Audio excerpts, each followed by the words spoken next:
In the Commonwealth for an election that could very well give Virginians their first female governor. The top candidates, Democrat Abigail Spanberger and Republican Winsome Earle-Sears. It's already been a fiery campaign season. Matthew Torres joining us live this afternoon from the Fairfax County Government Center. Matthew, that is where Abigail Spanberger just greeted voters an hour ago. How's the turnout? Well, I'm told there's been a steady flow of voters casting their ballot today. Spoke to one election official earlier who says it appears there's been more voters on the first day of early voting compared to the last gubernatorial election, which is why it is vital for both candidates to really ramp up enthusiasm to garner those potential voters, since typically the voter turnout for a gubernatorial year is lower than a presidential year. This is video of Abigail Spanberger with her supporters at the event in Fairfax an hour ago. She's hoping to turn the governor's office blue once again. She's consistently been leading the polls against her Republican opponent, Lieutenant Governor Winsome Earle-Sears. A new poll from Christopher Newport University shows Spanberger with a 12-point lead. Supporters of Earle-Sears told us they are hopeful she'll be able to continue the work Governor Glenn Youngkin has accomplished. To them, it is about boosting the economy.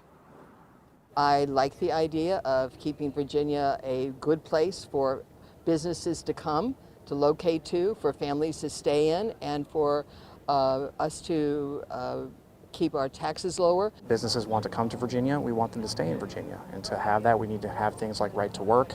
We need to have, friendly business atmosphere, and that's going to be with Winsome Earle-Sears as governor. The economy is also driving support for Spanberger. This election will show whether Trump's policies, including federal workforce cuts, are motivating voters. Supporters say Spanberger represents the change they want from Trump-aligned leaders like Youngkin and Earle-Sears. One of her pillars of her campaign is making Virginia more affordable. And, with federal workers losing their jobs, with the tariffs cranking up prices, that's something that is going to affect every Virginian. I don't like what Trump is doing, and if you support Trump, you're supporting his agenda, and I just can't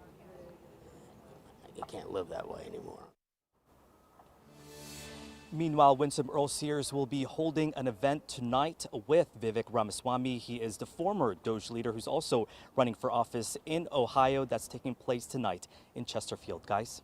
No doubt we expect to see a lot of big names over the next coming weeks crisscrossing the state as we get toward Election Day. Matthew Torres, good to see you. Thank you so much.